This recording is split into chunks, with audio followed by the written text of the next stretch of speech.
Et puis alors, pour terminer, ce gars-là, il a fini ingénieur. Il a fini ingénieur. Hein. Après la guerre, bon, il est reparti, il a poursuivi ses études. Et actuellement, il est dans la Drôme. Et il a fini comme ingénieur dans les produits chimiques. Monsieur Mness, je vous présente Monsieur Blondeau, mon Un autre qui avait 16 ans, il venait juste de passer son brevet. Alors, à la Libération, j'ai dit, tu continues tes études, tu es vachement intelligent. Il a fini ingénieur, il a fini docteur S-Sciences, professeur à Polytechnique. Il est dans la liste. Il s'appelle Chouchou. C'était un jeune aussi, c'était donc mes deux plus jeunes, l'un ingénieur et l'autre un docteur S. Mais alors, oui, alors j'en ai eu beaucoup qui ont fait des étant jeunes. Et puis alors nous, les jeunes, il ne faut pas oublier, on nous a oubliés à la Libération. Nous, on n'intéressait personne.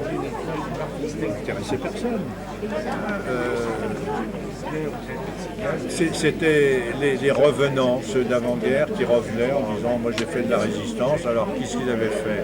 Bon, j'en ai vu une à la télévision un jour, interrogée par des élèves de terminale, qui la prennent, qui dit « Madame, à part ça, elle a fait des choses bien, qu'avez-vous fait dans la résistance ?» Elle avait fait des pamphlets. Et j'ai fait des pamphlets. Alors oui, les gars, pas loin, hein, pour pousser les autres dehors.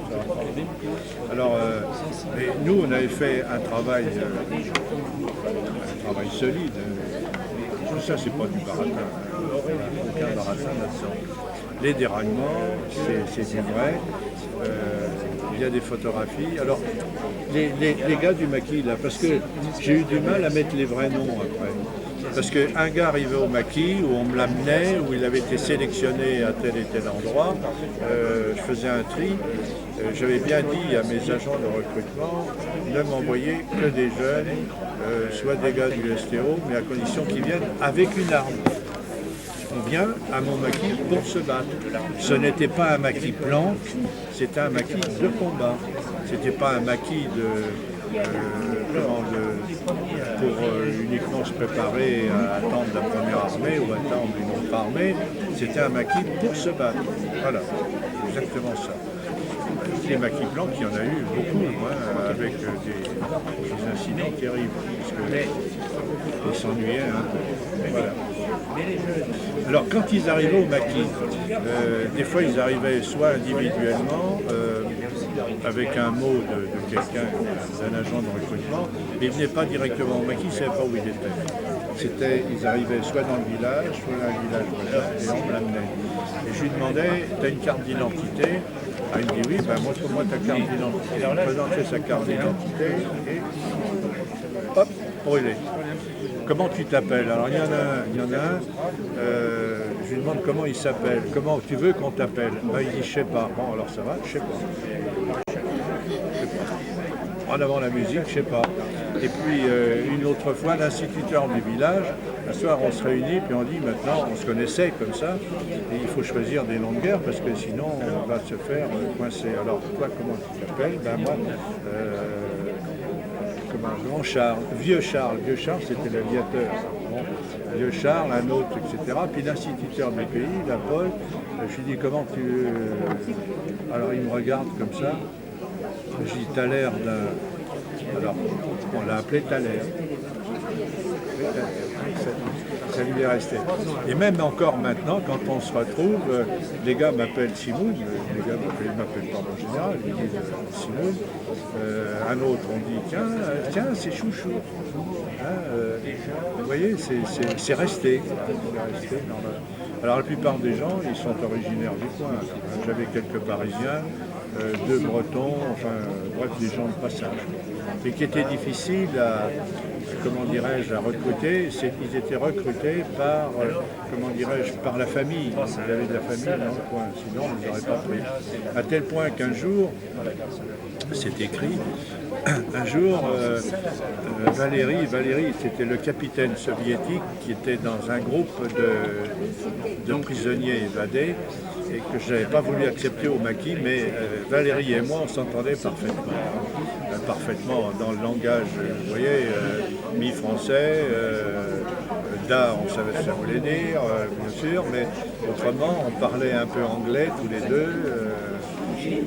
Alors il me dit, j'ai 2 Français, je vais te les donner. Et je dis, moi je ne veux pas de ces Français-là, je vais d'abord voir qui ils sont. Ben, il dit, ils viennent pas de la Meuse, ils venaient de Longwy. Bon, ça va. Alors j'ai envoyé Vieux Charles pour les voir. Et Vieux Charles me dit, bah, tu sais, moi je les connais pas bien, mais c'est des gars, ils étaient jeunes, ils avaient 20 ans, quoi. Oui, mais alors ils ont un accent allemand. Un accent allemand. J'ai dit, ben moi j'en veux pas. Alors j'ai dit à Valérie, j'en veux pas.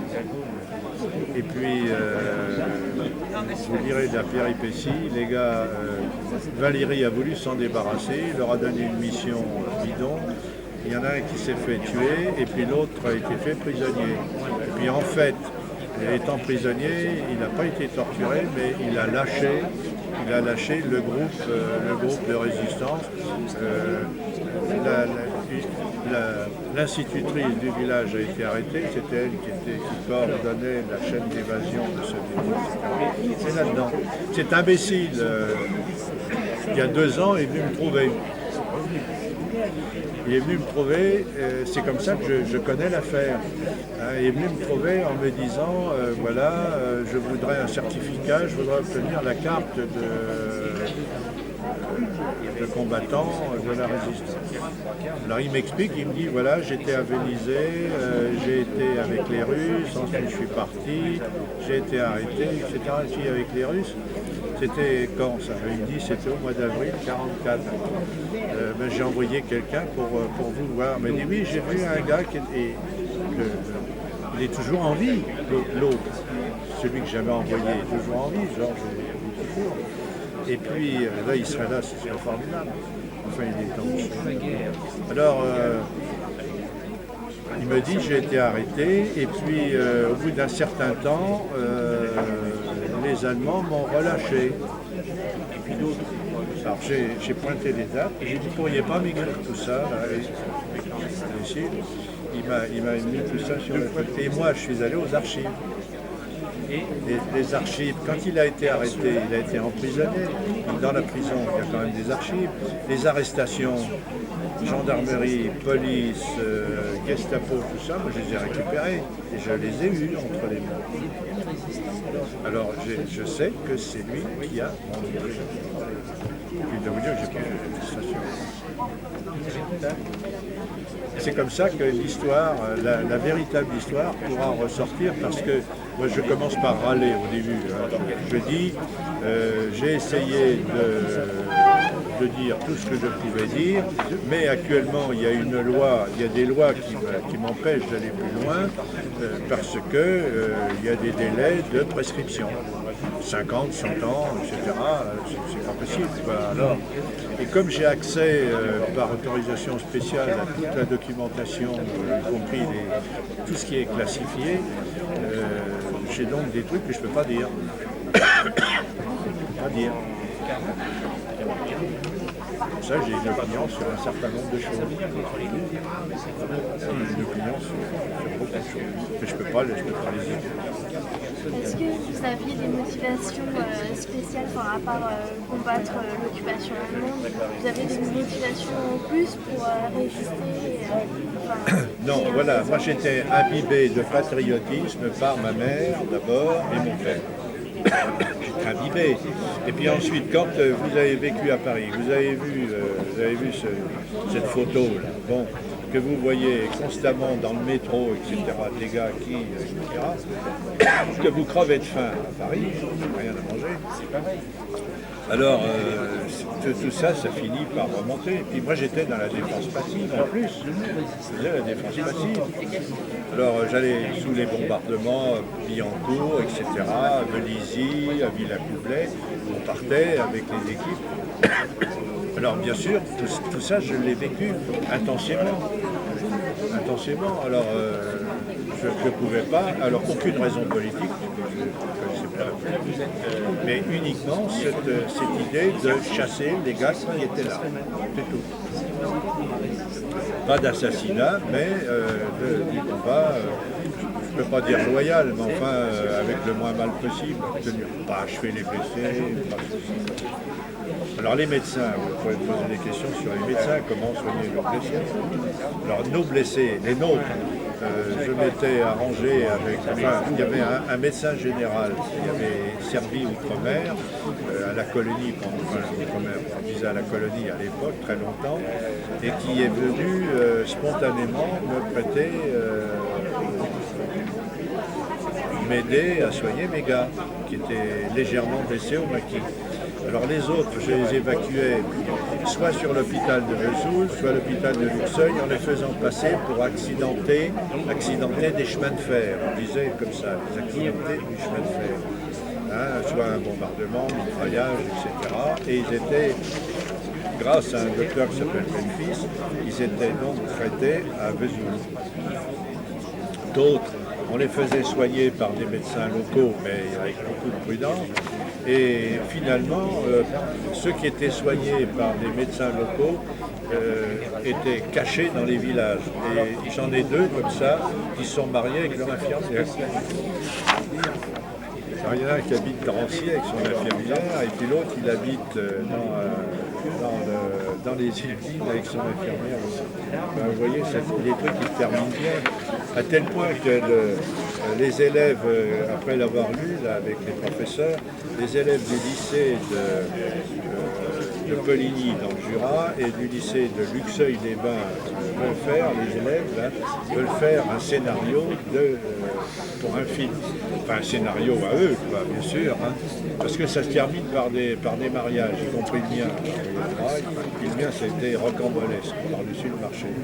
Alors, ça fait la joie d'ailleurs de tous les copains. En gros, d'autres questions, allez-y. Après la libération, vous avez fait quoi? Alors, moi, après la libération, quand je suis revenu à Paris, alors j'avais été nommé lieutenant par nom, puisque je commandais une compagnie, j'avais été nommé lieutenant, mais ça ne me disait rien, moi, un titre fictif, ça, c'était pas... Je portais des galons. C'était des galons qui m'avaient été donnés par un parachutiste qui avait été parachuté au Maquis, qui était français par le Puget. Il habite Boulogne-Billancourt, le lieutenant Puget. Et il m'avait donné son béret de parachutiste, parce que j'étais mal fagoté. Ça, vous ne m'avez pas posé la question sur les tenues. Et puis ensuite, l'hiver, comment passer l'hiver. Bon, il m'avait donné les galons, je n'ai pas mis les galons. Par contre, j'ai porté le béret. Alors, je ne voulais pas, à la libération, mes copains qui étaient restés, qui étaient entrés à l'école de physique-chimie, ou l'autre à l'école de chimie à ma place, ben, ils étaient ingénieurs. Et moi, j'étais Walou. J'étais rien du tout. J'étais rien. J'avais été lieutenant comme ça. Alors, j'ai demandé à intégrer le centre de préparation aux grandes écoles militaires. Moi, je voulais préparer l'X. Alors, je suis allé à Versailles comme deuxième classe à Versailles. J'ai repris mes bouquins, j'ai repris mes études. On était à l'ancienne école du génie à Versailles, à côté du château, et on suivait nos cours au lycée Loche, à Versailles. Alors là, j'ai repris mes études. Et puis, au mois de... Ça, c'était en 1945, venant d'Allemagne. J'avais été en Allemagne avec la compagnie. Ça sort du Maquis. Alors, à ce moment-là, je suis... au mois d'octobre, oui, fin octobre, on nous dit, ben, écoutez, pour vous préparer aux examens, il y avait l'école de l'air, les navales, etc., toutes les grandes écoles militaires et civiles. Pour vous préparer au concours, les uns et les autres, il y a un concours de Saint-Cyr, si vous voulez, on va vous inscrire et vous passez le concours. Bon, je passe le concours avec les copains, comme ça, il y avait Giscard d'Estaing qui préparait l'X, des sergents, les maréchals des lots. Alors Giscard était beaucoup plus jeune que moi, parce que lui, il commençait seulement, et moi j'avais fait 3 ans d'imbécilité. Alors, on avait, pour Polytechnique, j'avais récupéré 2 ans supplémentaires pour la limite d'âge. Alors j'avais donc la possibilité de passer. Naval, même chose. Et je passe donc avec des copains concours de cire. Et puis comme je me mariais, je vais voir ma femme institutrice dans un petit village, à Port-d'Atelier exactement, où j'avais fait dérailler beaucoup de trains, ce qui ne lui facilitait pas les choses d'ailleurs. Alors moi j'étais deuxième classe, mari d'institutrice. Alors pour Noël, je vais la voir. Et puis on passe Noël ensemble. Et entre Noël et Nouvel An, on voit deux gendarmes de la brigade voisine qui arrivent, qui frappent à la porte de l'école. Ma femme me dit, qu'est-ce que tu as encore fait? Parce que j'ai eu un problème idiot d'ailleurs. Enfin bref, j'ai dit non, je ne vois pas. Je suis en vacances jusqu'au 2 ou 3 janvier. Bon, alors je descends et puis j'arrive dans la cour. Les deux gendarmes se foutent au garde à vous. Et puis ils me disent, mon lieutenant, qu'est-ce qui se passe encore? Mon lieutenant, on a un message pour vous. Ah, ils me tendent un message et puis il y avait la liste des gars qui étaient reçus à Saint-Cyr. Puis j'étais reçu numéro 1. Alors ma femme est allée chercher une bouteille de champagne, on a arrosé ça et puis il fallait que je donne une réponse pour aller à Couette-Quidan, janvier 46. Tout de suite, j'ai dit flûte, moi j'ai un concours de ligue ce mois d'avril, qu'est-ce que je fais? Ma femme me dit, tu fais ce que tu veux, hein, tu prends ta responsabilité. Alors, pendant 2 jours, 2 nuits, j'ai pas dormi, j'ai cherché le problème à résoudre. Est-ce que j'intègre CIR ou est-ce que je continue la préparation à l'X? Et je me sentais en forme, hein. Les maths c'était bien revenu, les sciences c'était bien revenu. Alors, des choses que j'aimais pas avant, j'aimais pas l'histoire, j'aimais pas les lettres, j'aimais pas la géologie. Tout ça, au cours de ce truc-là, l'histoire m'est revenue. Hein, j'avais des bonnes notes en histoire, j'avais des bonnes notes en géo. Vous savez, le bonhomme s'était modifié. J'ai dit bon, je sais pas ce que je vais faire. Et finalement, j'ai accepté. J'ai intégré Couette-Quinan. Alors là, il y a un autre livre qui raconte mes péripéties à Couette, comme j'étais chargé de la promotion avec Gandouette, avec, je ne sais pas si vous avez entendu parler de ces marionnettes-là, hein, des chefs exceptionnels. Hein. Et alors, j'avais des ennuis avec mes copains. Parce que, pour vous citer un exemple, un jour, le général Schlesser m'appelle et puis il me dit, voilà, demain on a la visite de la reine Elisabeth, la reine-mère, la reine Elisabeth, qui vient visiter l'école de Saint-Cyr, dans la langue bretonne. Bon. Alors, vous emmènerez la promotion au théâtre de Verdure, surtout pas de chansons cochonnes. Vous connaissez les militaires, pour forte raison, les oiseaux qui ont entre 20 et 22 ans.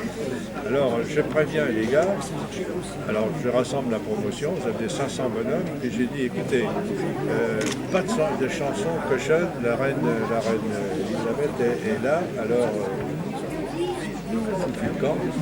On démarre, alors ça, je vous dis pas les premières lettres, ni les premiers mots, mais alors là, tout le répertoire y est passé. Alors arrivé au théâtre, là, le général Gandouette me fait signe, et puis il me dit, ils n'ont pas obéi. Ben, je dis non, mais vous ne savez pas commander.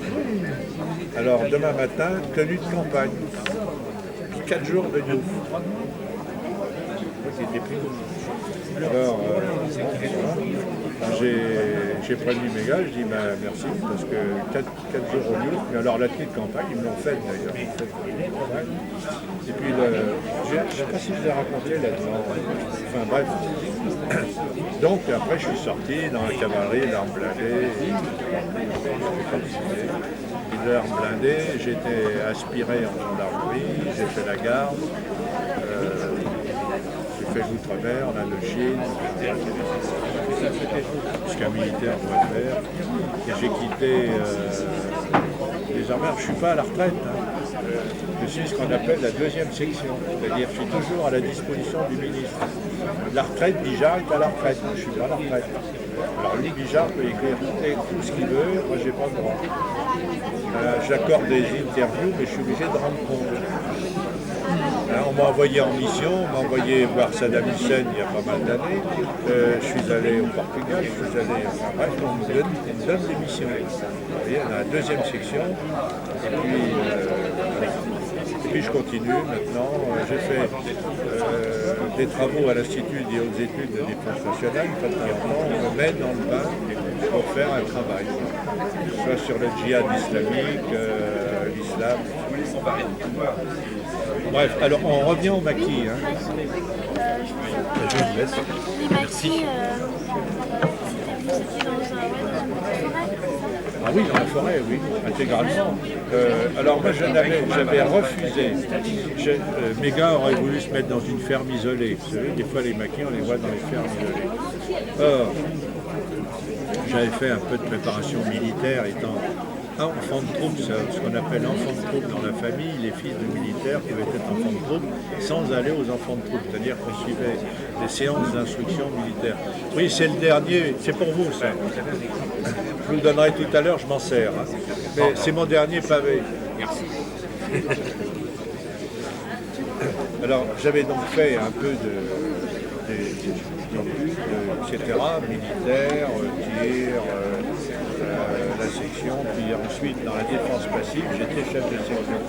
On dit que j'avais une vingtaine de gaillards de mon espèce pour aller déblayer dans les décombres de bras. Moi, je ne travaillais pas comme les sapeurs-pompiers de Paris, je les ai engueulés d'ailleurs, parce que j'en ai des risques. Bref, c'était la joyeuse occupation où j'en étais. Sur les maquis en forêt. Oui, alors en forêt.